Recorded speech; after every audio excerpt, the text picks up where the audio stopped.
Broadcast is now starting. All attendees are in listen-only mode. Hello, everybody, and welcome to the GALA webinar series. My name is Manuela Noske, and I'm the Communications Manager at GALA. GALA is a global nonprofit trade association supporting the language industry. We are headquartered in Seattle, Washington, in the United States.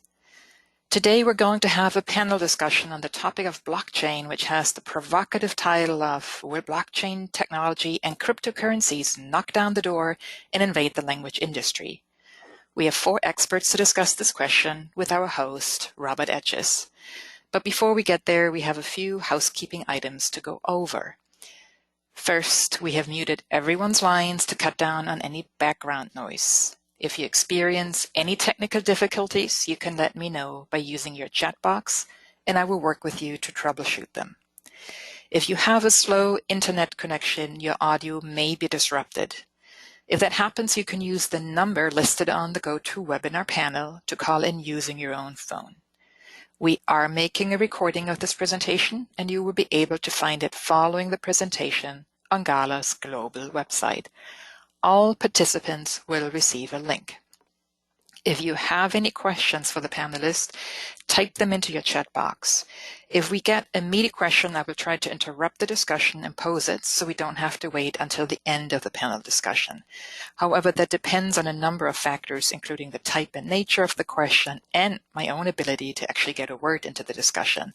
But don't be shy and ask. Next, I'd like to introduce our moderator for today, Robert Etches. Robert Etches is an entrepreneur who has been involved in many successful business ventures. Robert was a co-founder of the Word Management Group, the TextMinded Group, and the Nordic CAT Group. Many will know Robert best in his role of CIO of TextMinded.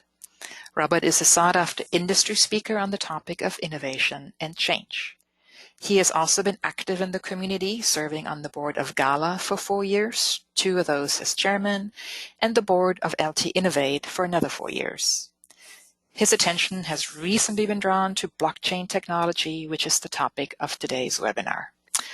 All right, Robert, the floor is yours. Thank you very much, Manuela. And hello, everyone, and welcome to this webinar. And sorry about the scarily close picture of me. When I'm asking my colleagues to answer the questions, there'll be a photo and a brief bio of them. So if they're too boring, you can always read their bio and see who they are and what they're up to. But we don't want to spend too much time talking about us, but more about the project. A quick flags up here.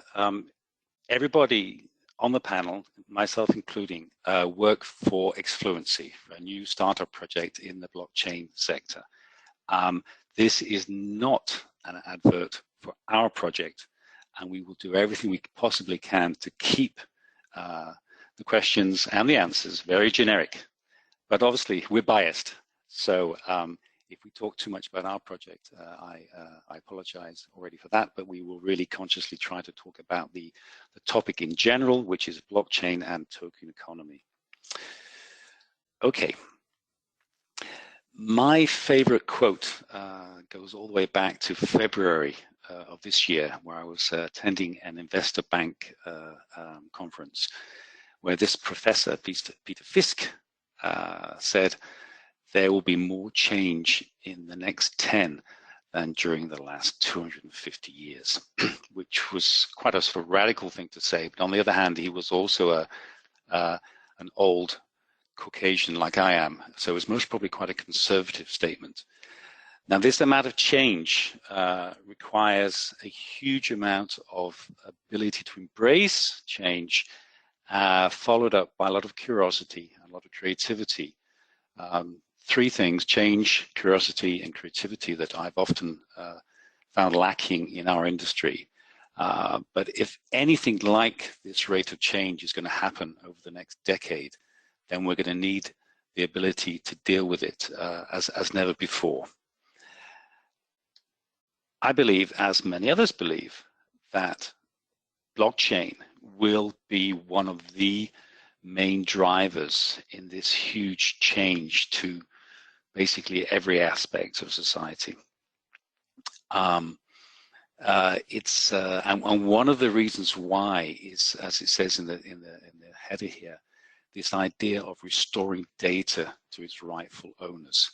Up until quite recently, there's been a sort of feeling of fait accompli towards the likes of Google and Amazon, that they own the data, and therefore we are forever trapped into the systems of these digital dictatorships. But blockchain is a way in which data can be given back to people, to crowds, to communities, to the individuals, and we'll be coming in on this subject quite a bit later in the discussion. Blockchain will have a huge effect on many different sectors. There are already 30 national banks around the world looking into blockchain technology, how they can put their currencies on blockchain. We know that Deloitte already has a 250-man department looking into this type of technology, because they've already evaluated that 300,000 jobs will disappear in accountancy because of blockchain technology. Just to give you an example, because you'll no longer have to carry out audits, the whole idea of the stock exchange will change. In other words, you won't be able to gamble, to bet on a quarterly result. You'll know the results for a company every 5 minutes or even every 30 seconds. So a lot of fundamentals are going to change in the way business is done across many different sectors. So it's more of a question of ask not if blockchain will also change the language industry, ask more when. Now, last November, November 17, I was giving a keynote in Belgrade, and I daringly said, I thought at the time, that I thought there would be a blockchain-based project in the language industry within the next 18 months. Here, 9 months later, there are already 5 of them.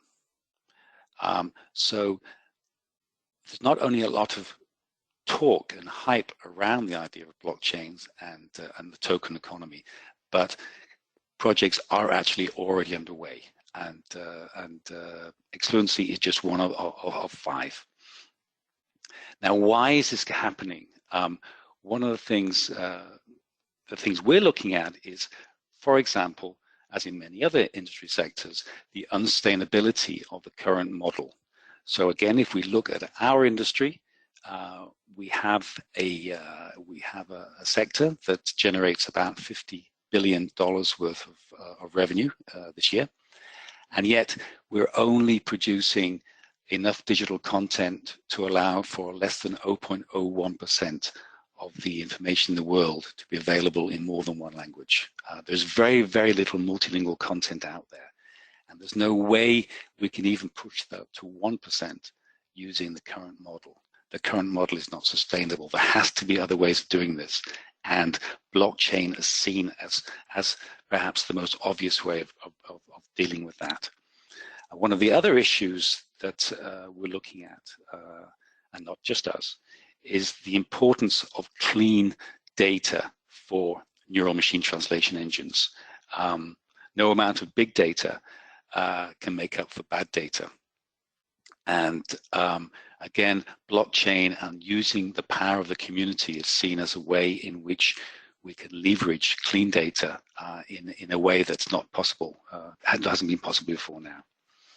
And the third aspect of blockchain that we're looking at is this idea of giving back data to its originators, taking on the data dictatorships in a way that allows us to give power and influence and ownership back to individuals, which is kind of exciting. And just a year ago didn't seem as though it was possible. Okay, I can see, so enough of my talking. I can see that Jaromir hasn't logged on yet. So I'm going to go over to you, Chris, and put the first question to you. Chris, you were a first mover when it comes to seeing the potential of blockchain technology and the token economy in the language industry. How did you arrive at that decision?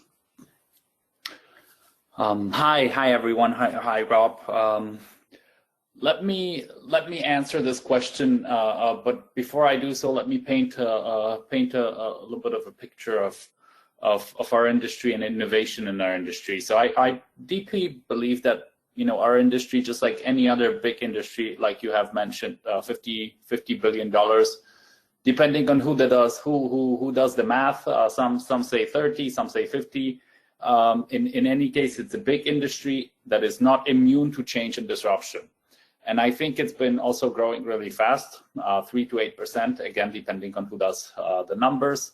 And yet, like you have correctly pointed out, it only manages to translate 1% or even less than 1% of the globally produced relevant content. So it is, innovation is the key, I think. And there are three fundamental problems that I have always seen when it goes to our industry. And we're just not enough. We don't have enough translators. We're not enough people to translate. We're way too slow and way too expensive. And our industry so far has seen one major disruption, I think, and one evolution. And I think we can all agree that CAT tools, mainly thanks to Trados, have been a really important milestone in our industry, and obviously MT. So it's very clear to me that it is technology, it is tech that's going to change the global picture of the industry, right? It's no doubt about that. And I think that we can also agree that machine translation, or now neural machine translation, or anything that will be the next version of MT, is the most important revolution our industry has seen so far. But I think we keep talking and we keep focusing on our industry, on the $50 billion industry, and the key is not to revolutionize the $50 billion industry, but is rather to capture the remaining 99% of the untapped market. And we've been focusing on our industry too much. And I think now let me jump to innovation. And as you know, if there was one word that you had to describe me with, it will probably be innovation. And I think innovation is predominantly defined by jumping to the next curve. There are many definitions, and I've been trying to study and crack the innovation for a long time now. But I think one of the definitions is rather jumping to the next curve, not making your product 10 or 20% better, but it's rather to make your disrupt it, make something totally new. And I think we're all trying to make our cart model 20, 30, 40% better, whereas the answer to disruption is actually outside of the industry. And a few examples. One that I have seen recently on one of the TEDx talks is the ice making industry. Very funny and an exotic. Back in the year 1900, the ice that you used to make your whiskey on the rocks used to be harvested from lakes, actually. In the very cold places, people used to the lake used to freeze, and people used to use horses and saws to actually harvest ice. And then the Ice 2.0 revolution was an ice factory, where you no longer had to be in a very cold place. You could actually build your own ice factory and manufacture ice anywhere. And Ice 3.0 revolution is a fridge, where you can have an ice factory at home. And I think the one thing that is very symptomatic is that no ice harvesting company became an ice factory, and no ice factory became a fridge manufacturer. So innovation is really to be looked for outside of your current model, and that's one of the problems of our industry. And great innovation actually happens when you jump to the next curve. And the answer, I think, and the key component, is that you're trying to define yourself by what you do, instead of defining yourself or your company by the benefits that you provide to your customers. And at the end of the day, if you're just an gadget fridge producer, you're not going to be innovative enough to be able to jump to the next curve. And same is true for our industry and all LSPs. That I think we tend to call ourselves language service providers.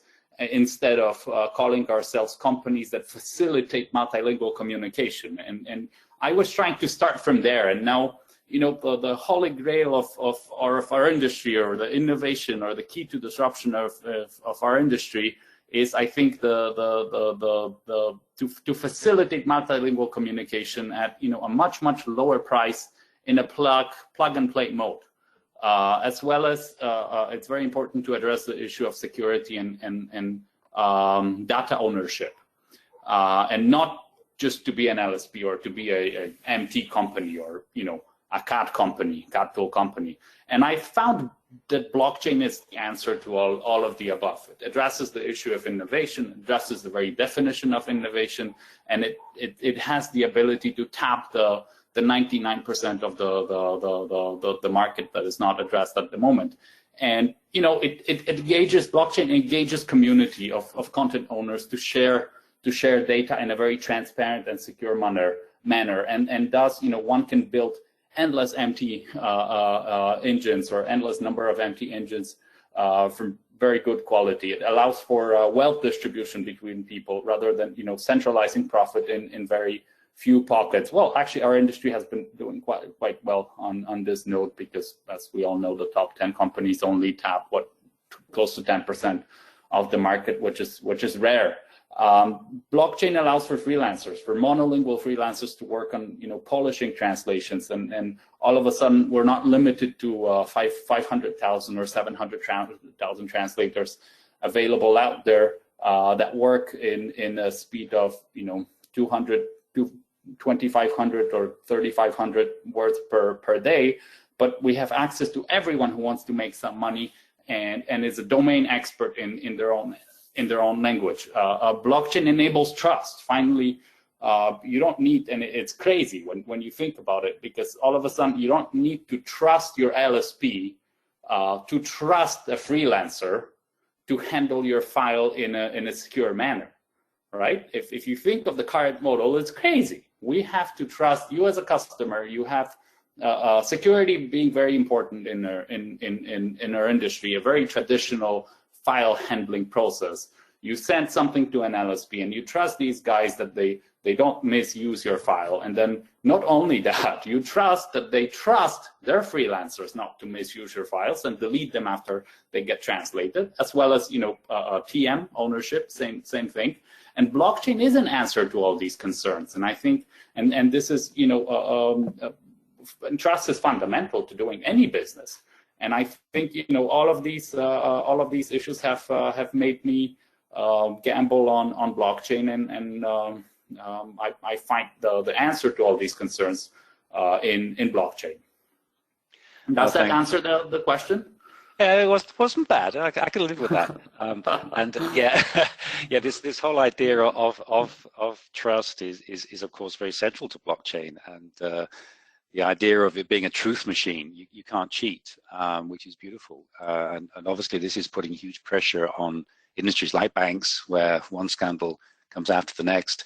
But also in our industry, this idea of creating a peer-to-peer situation based on on a trust chain, where you can see what people have done and what they're charging, and it has some exciting options definitely there. Somebody in the audience has asked,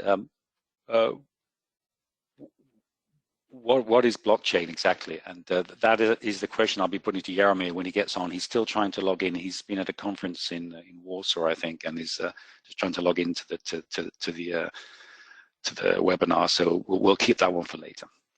Okay, although obviously Chris has touched upon blockchain very much with his answer here. Let's go on to you, Anna. Anna, you're holding a workshop at Lockwell Seattle in a couple of weeks on digital transformation. How ready do you feel that the industry is to embrace digital change and in general, and blockchain technology in particular? Hi, hello everybody.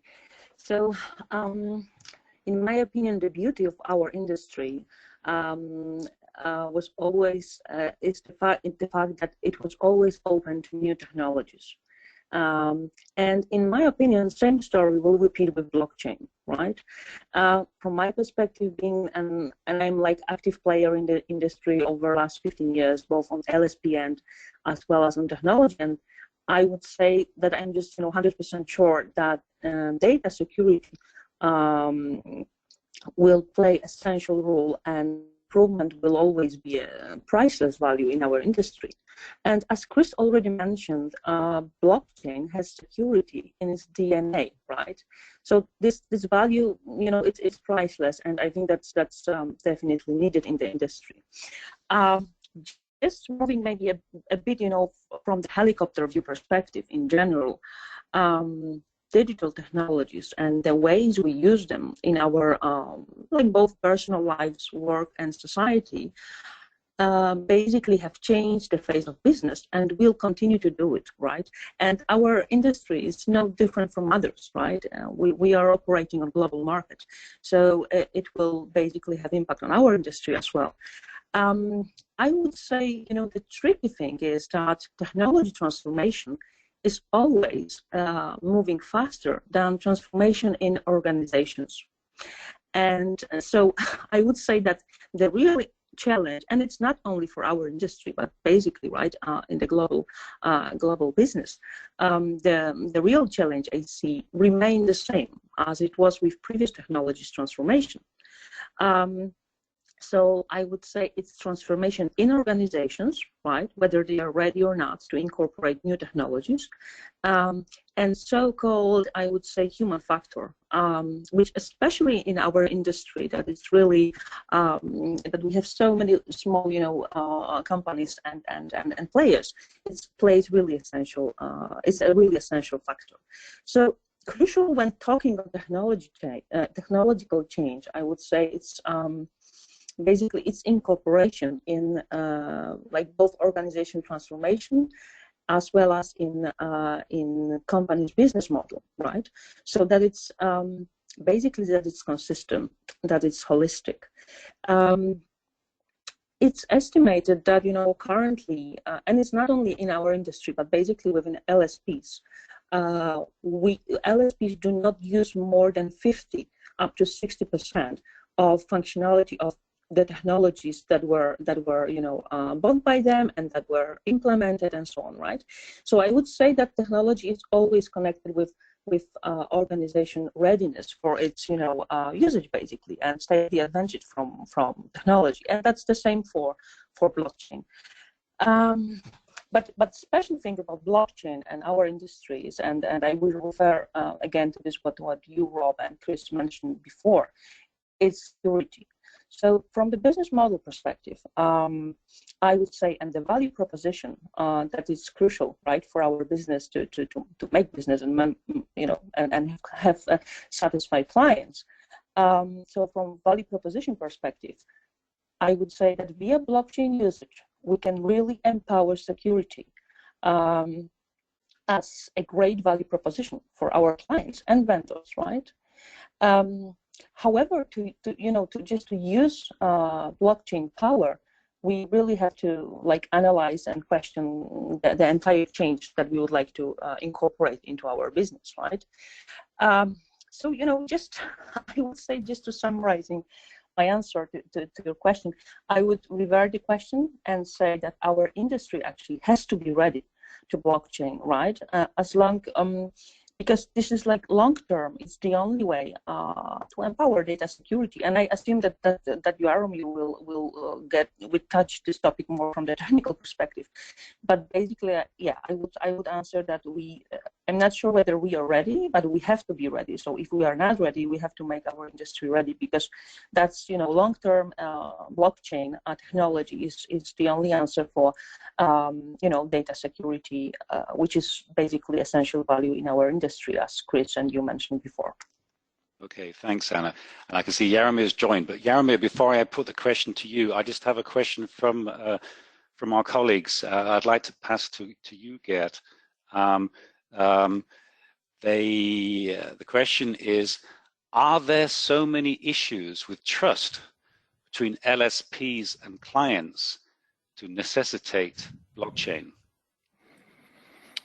What do you say to that, Gert? I think there is. I can tell you about an experiment I did a couple of years ago. I created a little tool to do translations with, and I created fake jobs, and I sent these fake jobs to LSPs and also to individual translators. I sent German to people in Germany and Italian to people in Italy and so on. And there was no reason for them to send out the data. But what happened is that even though I sent the right job to the right person, for whatever reason, we could see that the job started traveling, and other people were doing the job than the people that I also outsourced to. So that was for me a big shock, and this was actually what the tool was registering. And then I understood that in order to be in order to know what your data is doing, you need to know who is actually manipulating this, who is, for instance, doing the translation in the end. So yes, I think it's very important that we can build trust in who does the job, whatever job it is. Yeah, right. And again, one of the beauties of the blockchain is that you can't cheat. That, yeah, exactly. It makes it very, it becomes a non-issue, doesn't it? Which is beautiful. Even the people who, and of course we have, I'm sure we have a huge majority of colleagues who do not cheat, but by using blockchain technology, they have proof every single time that. Exactly, and there's in essence, there's nothing wrong with accepting a job and finding the best person to do it. Yep. But you need to know who in the end worked on your job. And when you work with blockchain, you can actually create a hashtag on the job, and you can include in that hashtag also the ID of the user who worked on the job. And that way, his work, his name is forever connected to the data. You cannot reverse engineer this. You cannot hack the blockchain. So you basically create a trust chain if you can do this. And exactly. That's very, very valuable.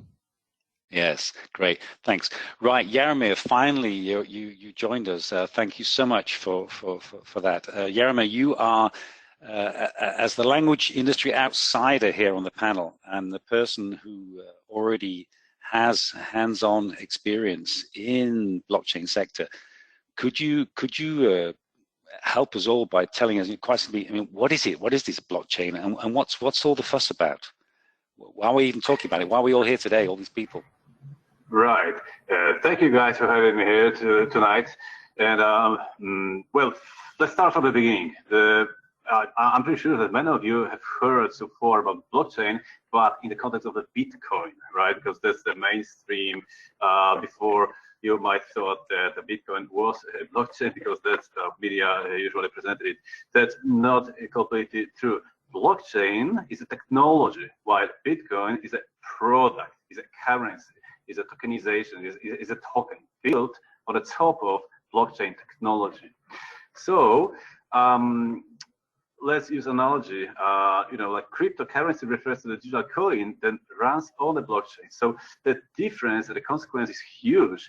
It is pretty much like difference between Gmail or Facebook, which works on the top of the internet. It's all product, it's all internet-based product, and not the internet itself. So the same way, blockchain is technology.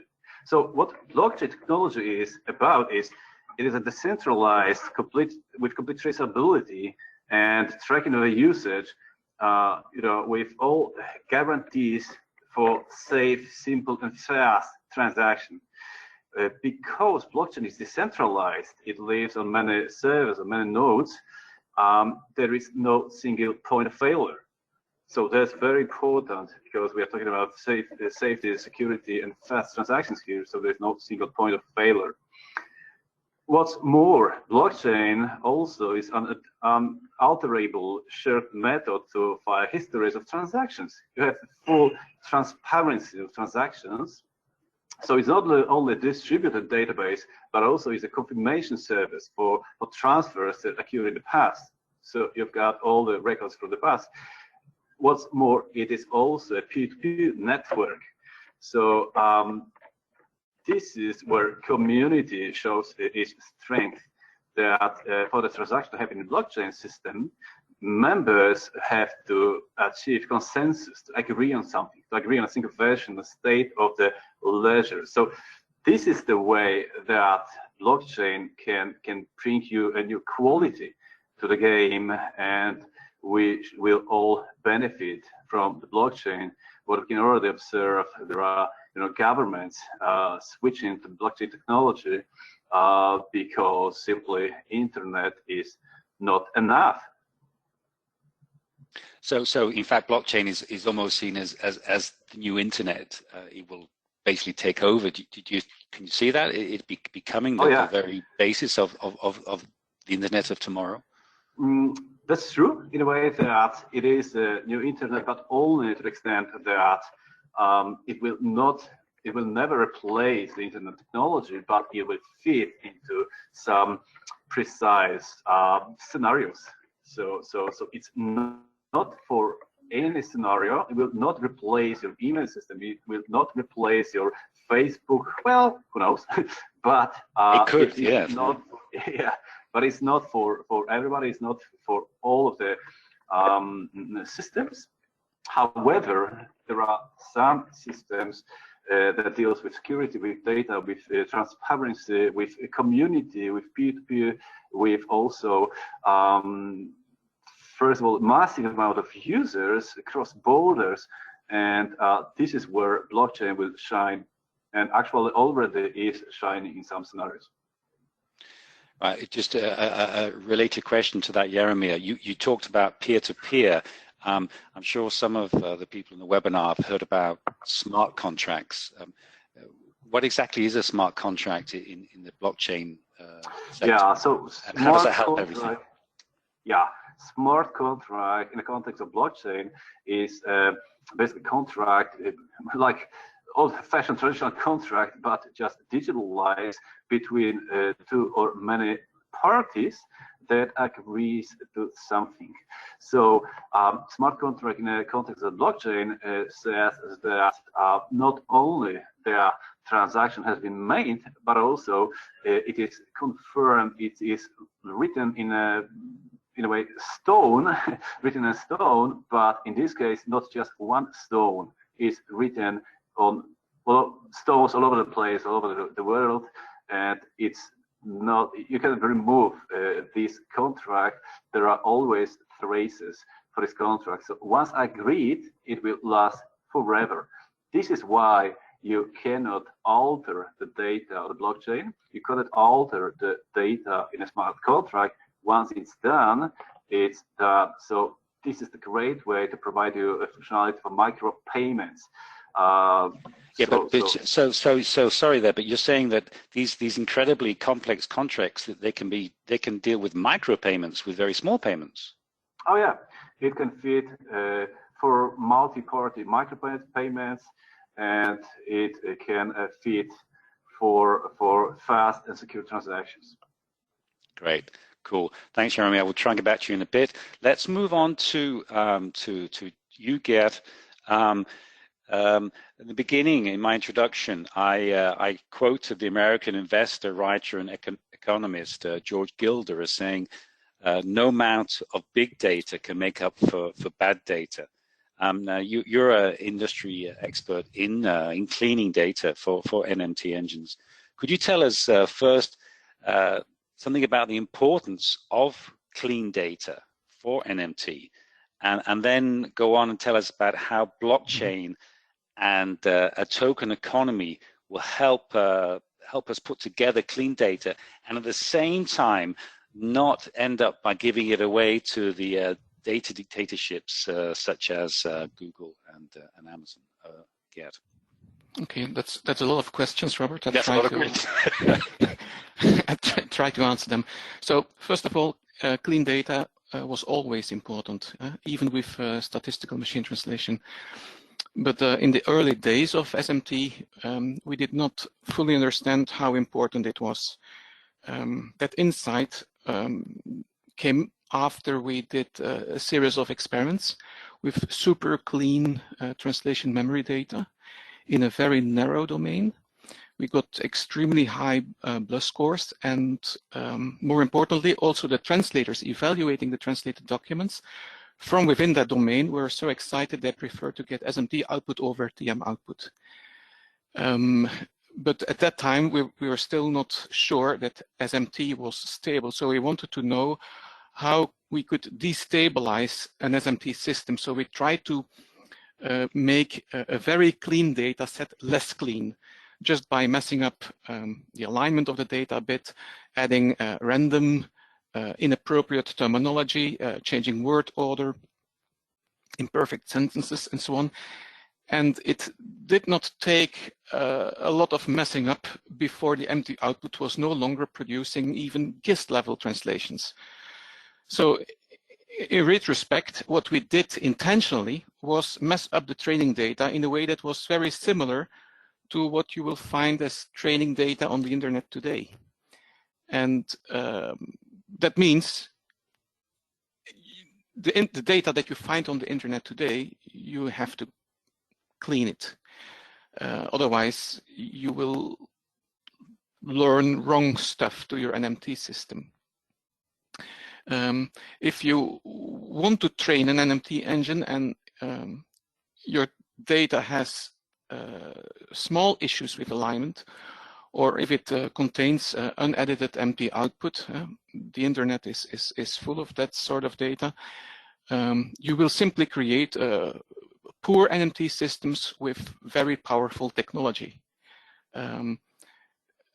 NMT systems today are much more intelligent than SMT systems of 10 years ago. But yet, sometimes strange things still happen. We will still see all these funny memes about wrong translations on the internet. For example, a small slap in the face to make sure that the patient does not lose consciousness was translated into Japanese as something like a spanking, to spank. And that was because the system did not understand the context. And obviously, the empty system had picked up a lot of stuff from porn sites, I think. But it did understand something that was very important. It had to be a slight slap and not a punch in the face. So that's how smart as NMT systems are. They make mistakes, but it will be very smart mistakes. And I think the biggest problem with NMT systems is that they are often very, very fluent, and that makes it hard to spot mistakes. So if you just read the translation, then you think it's fine, but if you want to be sure, you have to read the source and the translation. In the past, it was easier. A sentence that didn't sound right had to be fixed. Today, a sentence that sounds right may not express the same meaning as in the source. If you have sentences in your training data that don't have the same meaning as in the source, that will have a serious negative impact on the output. And you'll be increasing the risk that language enhancers won't spot the mistakes that such an MT system makes. If you have full control over the linguistic validation taking place on parallel data, your NMT output will be better. You don't need to fix all the issues, but the idea that better data beats more data has become accepted by all MT builders. The question is, how do you clean the data and how do you build that level of control for boosting the data quality that your engine needs? You can, of course, clean the data by removing everything that is not aligned or that is just poor data. You can also improve the good data by creating variants of sentences for known and widely used abbreviations, by anonymizing the data, and so on. You can also enrich your bad data with good features by modeling your domain with human expertise, taxonomy, vocabularies, terminology, text outlines, even guidelines for creating context or translation style guides. These are all modeling activities that can teach an algorithm how to think about the data. So data enhancement and the polishing of linguistic assets, as we call it at Exfluency, is not just a matter of removing bad data, but also introducing engineering to enrich bad and good data. Now, whatever you implement with algorithms needs to be reviewed and approved by humans. You can't check and change everything. It's too much data. So the trick is to find ways of identifying where human input will be most beneficial, and then link up the right person with that data. And blockchain token technology will be extremely helpful here. You store the approved data in so-called hash, along with the ID of the language polisher who has worked on the data set. And if the polisher and the quality data on a specific data set match, then you're happy. However, if there are translations inconsistencies in similar sets and the polisher is less known, her trust chain is not so high in this domain, for instance, then it would be very useful to ask for a second opinion. Of course, you don't need to have that second opinion on the whole data set, but even on a smaller, smartly extracted data set would do. Can I interrupt here for a moment, Garrett? So I have a question from an audience member that I think relates to what you were just talking about, and it's a question about trust. So let me read you what the audience member here says. Blockchain may be a proven system for payment transactions and validation of a supply or transaction chain, but in the language industry, you still require that human trust relationship. So the qualifications, the reliability, the linguistic competency, regardless if you work with translators or reviewers or domain experts in the supply chain. So is this also covered by the blockchain systems to monitor the reliability factor of the supply chain in the language industry? Yes. So, and how so? Trust. Okay. So, trust is something that you can learn. So, if you know who has been checking the data, and you create a subset of his work, then other people can look into that data as well, and basically by seeing all the agreement between all the people look at the same data set, or even use that data set for training and don't remove stuff from the data set. You know that the person who has been polishing or enhancing has done a good job, and basically that will improve his trustworthiness in the system. And if you work on a trust chain, that trust, first of all, you cannot simply undo the work that has been done in the past. So one bad job can really ruin up your trust score, so to say. But the trust that you bring to a document or to a data set is there and will never leave, because you have this hash technology that will preserve the work that you did. So it's no longer a matter of humans trusting each other. It's basically technology helping humans to have that trust. It's trust by design, so to speak. Yeah, I can take it from here just for a second. Sorry, Robert. It's fine. Go for it. Just for a second. It's the blockchain as the original, as in the question, blockchain is to support transactions and to support also smart contracts, etc. But it is also to support the whole community. So the community is supported by blockchain by building the network of trust. So at the same way we will write transactions in a stone, the same way we will write a reputation in a stone, so we cannot alter your reputation. This is why the overall goal of the project is to come up with each cycle with a better quality translation.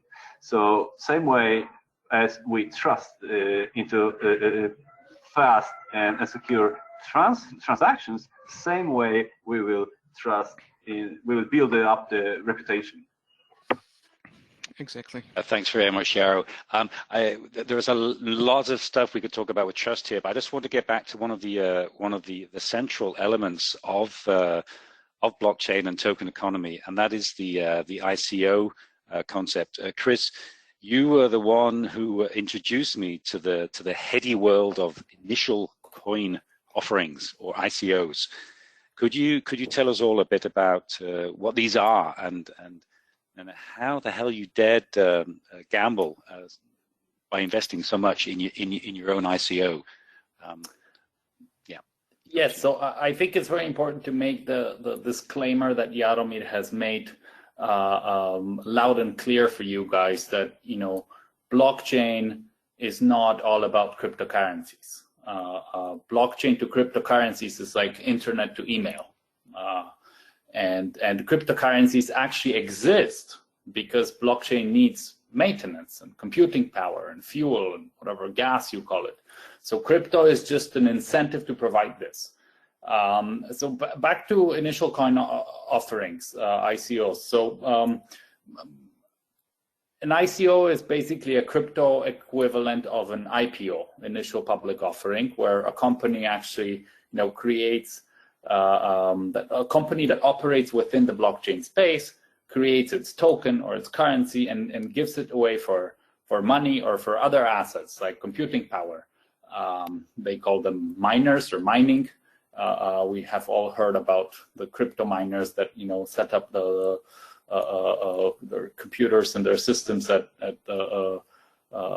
cheaper hydro locations and mine a lot of Bitcoin or Ethereum or any other currencies. So in our case, the assets that we need are linguistic assets, as we call them. So translation memories, for example, and we will be giving away our cryptocurrency or our token for linguistic assets, for translation memories mainly, but for other data as well as money, obviously, as well as money. As a proper ICO, we'll create our own token. It will be out there for sale, like any other IPO, let's say, where you distribute and sell shares.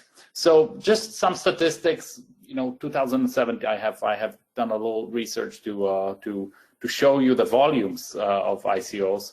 2017, we've seen just short of 900 ICOs in worldwide, and over around $6 billion secured through ICOs. In 2018, so far, we've seen, or I think by the end of June or July, we've seen over $7 billion collected through ICOs and over 1,000 ICOs, and an average return on your investment is about 500%. The success rate, and that's very important, the success rate of all ICOs, and by a success I mean a project that actually reaches the soft cap and manages to list its coin or its token, is as high as 15 to even 20%. And these statistics are actually much better than the VC or venture capital statistics, where it's only said that 10% of startups make it through, and only a very, very few make it to the unicorn level,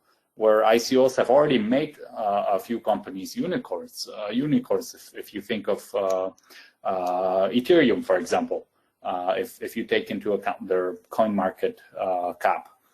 So essentially, ICO is just a new way of funding You can probably call it a crowdfunding for blockchain products, and as such, it's a complex process. It requires investment, investment in roadshow, investment in lawyers, investment in marketing. It is said that even depending on how much you want to raise, even up to 10% of the target, amount you have to invest and spend on the actual ICO, and probably similar numbers are true for the equity VC market as well. And I think ICOs are becoming more professional, more regulated. We see hundreds of professional crypto investors, the so-called crypto funds, like private equity funds or VC funds. We see a lot of traditional investors, wanting to experiment with this market, including myself. And mind you, I run one of the very few publicly traded language companies in the world. I think we'll see a lot of hypes and a lot of so-called blood on the crypto market as well, that we have seen with other such revolutions, the .com era or any other such hype. It's getting more and more professional, and only the best projects will get funded. It also implies a lot of speculation, which we can observe with the exchange rates of Bitcoin and Ethereum and other cryptocurrencies.